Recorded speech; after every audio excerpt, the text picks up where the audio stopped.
So one of the biggest mysteries to a lot of Guns N' Roses fans is how Buckethead ended up joining Guns N' Roses in the first place.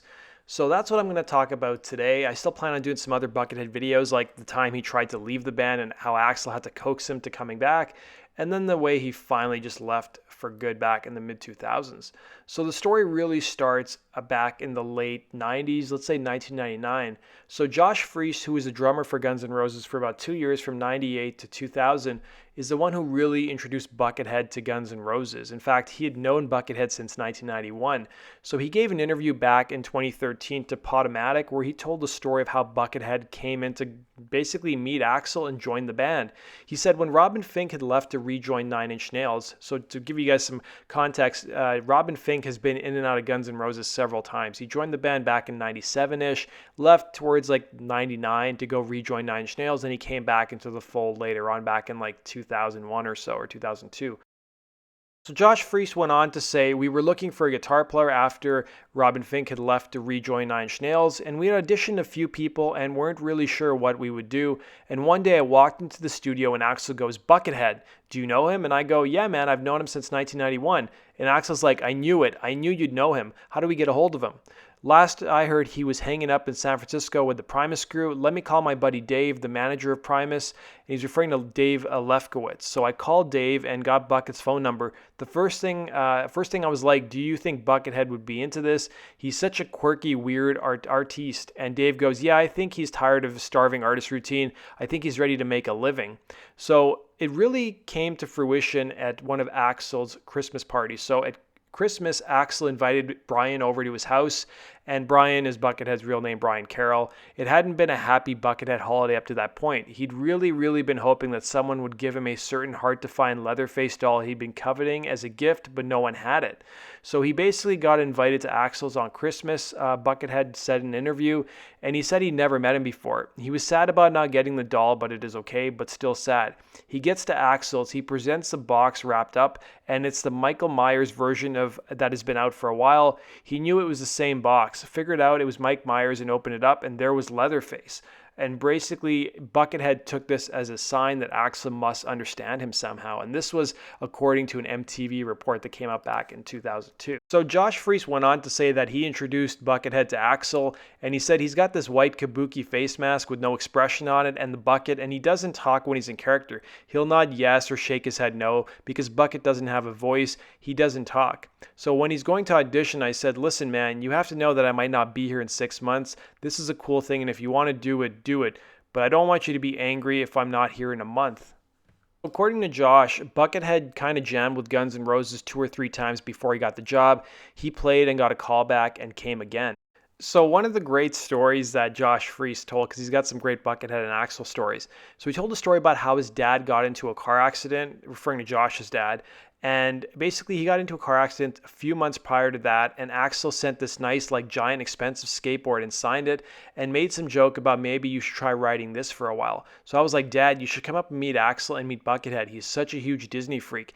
And Bucket knew my dad conducted the Disney band. Warren Fitzgerald of the Vandals had told him that, and he was like, oh my God, my dream is to work at Disneyland.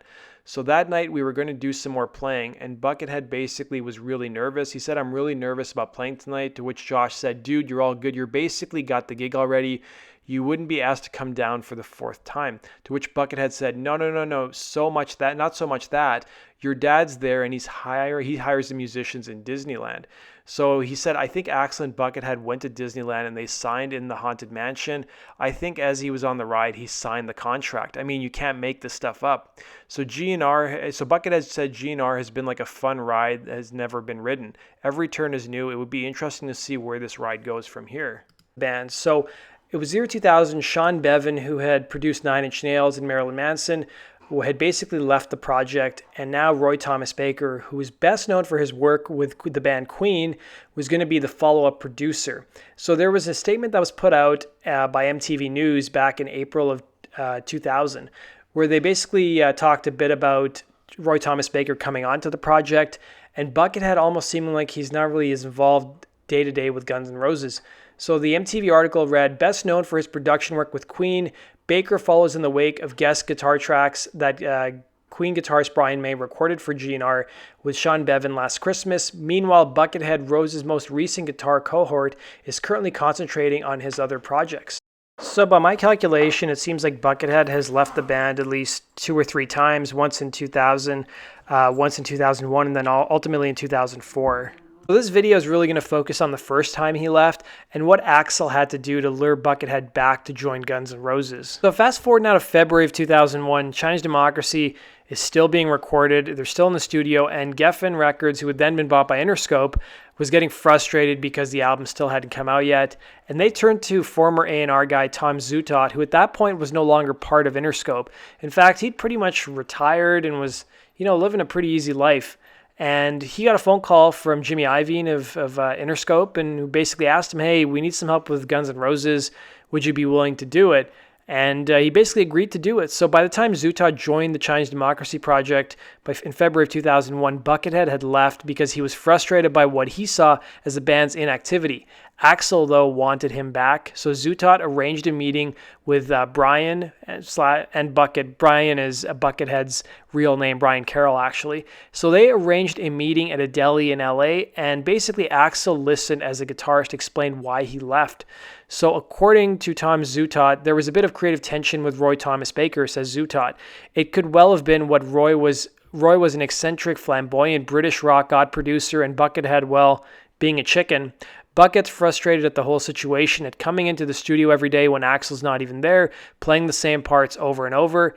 Axel's his hero, he tells him, but he just spent a year going nowhere, and he doesn't think the record will ever come out, and he just has to move on with his life. So Zutaut basically said, you just told me how you don't feel right in the studio. What if I build you a chicken coop in the studio for you to record your guitar parts? To which Buckethead said, if I could have my own chicken coop in the studio, my own world to live in, I could play a lot better. So 2 days later, Zutaut explained, we built the chicken coop and then we brought in all the props and toys and put straw on the floor. You could almost smell the chickens. So Brain, who is the drummer for Guns N' Roses after Josh Freese left, said, what I've noticed about playing in the studio for the last 3 months doing it, whatever you give, it comes out on tape, Brain says. When I give more and I feel like I'm more into it, I have a vibe that you can hear that too. So I bring the vibe, I bring all the inspirations, like I bring pictures of Bruce Lee and hang them up all around the drums. For me, it's everything. It just adds extra energy, and then I would play better. So as the weeks went by, the chicken coop jokes started to wear thin, so much so that Bucket basically came in and said that he needed a TV so he can sit in the chicken coop and watch porn, says Tom Zutaut. And that seemed to really inspire him to record some great stuff.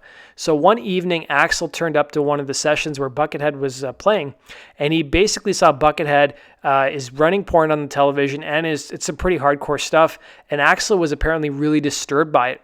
So Axel took Buckethead outside for a walk and basically told him that it wasn't right to be inspired by shit like that.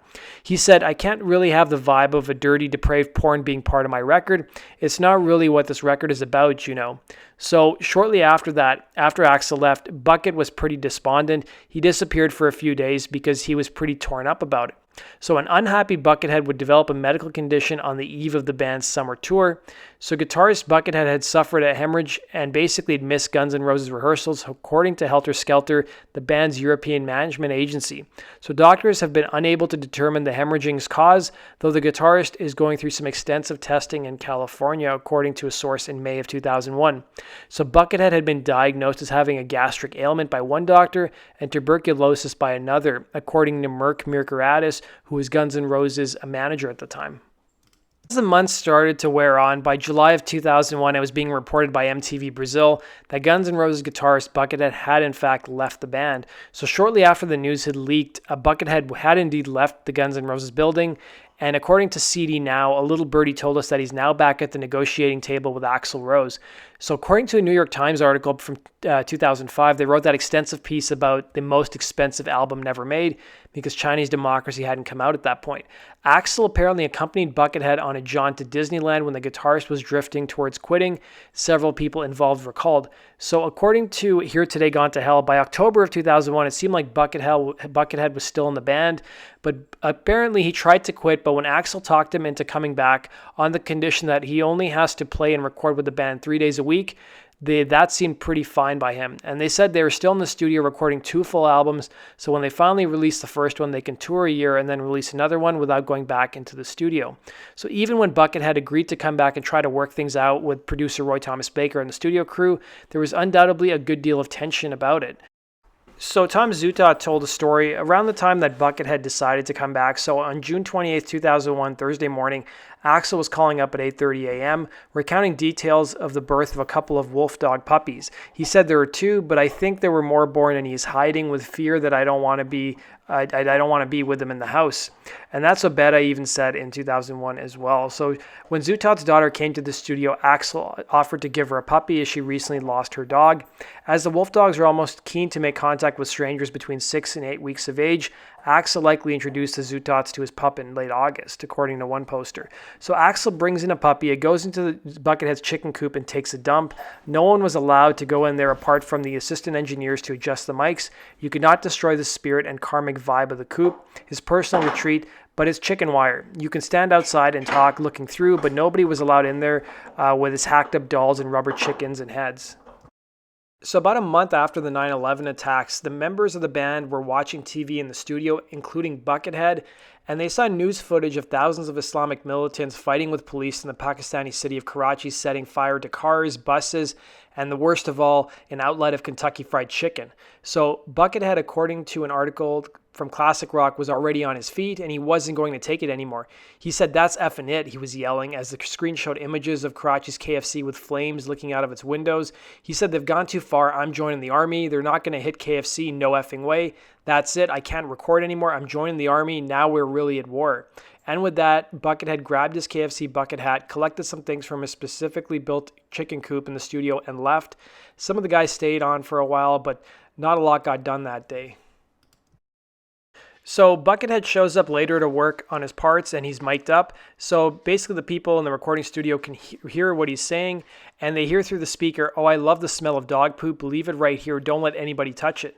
3 days later, the studio stinks to high heaven of dog poop and finally the studio could not bear it and had it cleaned up, according to an article that Classic Rock did back in 2008.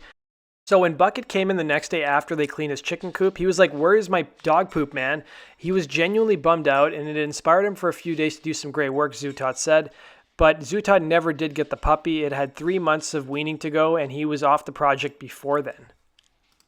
So Bucket would stay in the band until pretty much early 2004, and then that would be it for him, and he would call it quits. I'll cover that in another video, but thanks for watching, guys. Be sure to hit the like button, and be sure to subscribe if you love GNR as much as I do. Take care, and have a good one. So Buckethead would end up performing a couple shows in Vegas with the band, and he would also be on the band's ill-fated 2002 tour that basically unraveled after 15 shows. So here's an interview that Buckethead did with MTV's Kurt Loder on that 2002 tour.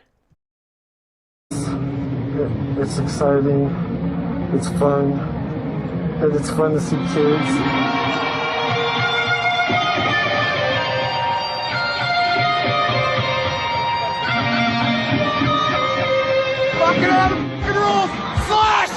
So by early 2004, it was being reported that Buckethead was out of the band. According to one MTV report, at the end of 2003, Buckethead became fed up with Guns' inability to complete an album or tour and stopped working with them, his manager said.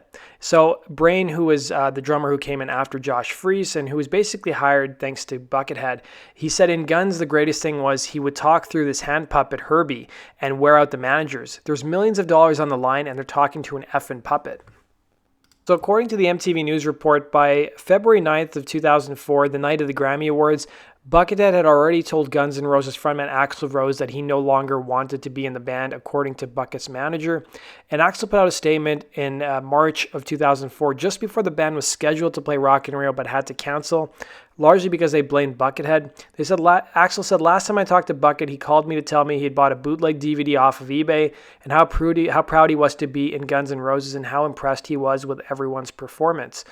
In the same press release, Axl said Buckethead's transient lifestyle has made it impossible for even his closest friends to have nearly any form of communication with him whatsoever.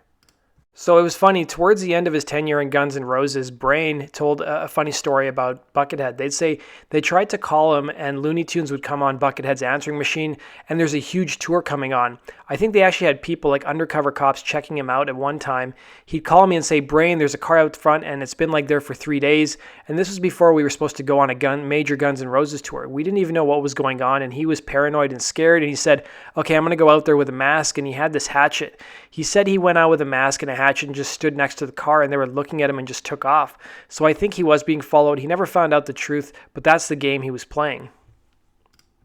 So even though Buckethead had left the band, it still appeared that he might actually end up on the final record, which he did. So Tommy Stinson gave an interview to MTV in 2004 where he said, even the recent departure of guitarist Buckethead isn't slowing anything down. As far as I know, he hasn't been replaced. Buckethead will be on the record too. I really have no idea why he decided to leave, but it didn't come out of left field because he's always come and gone. Even when I do see him, I don't know what he thinks. So that does it for today's video, guys. Thanks for watching. Let me know your thoughts in the comment section below. Be sure to hit the like button and subscribe if you love GNR as much as I do. And how do you guys feel about the Buckethead era of Guns N' Roses? Let me know in the comment section below. Take care. Hey, this is Dizzy Reed from Guns N' Roses, and you're watching GNR Central. Yeah!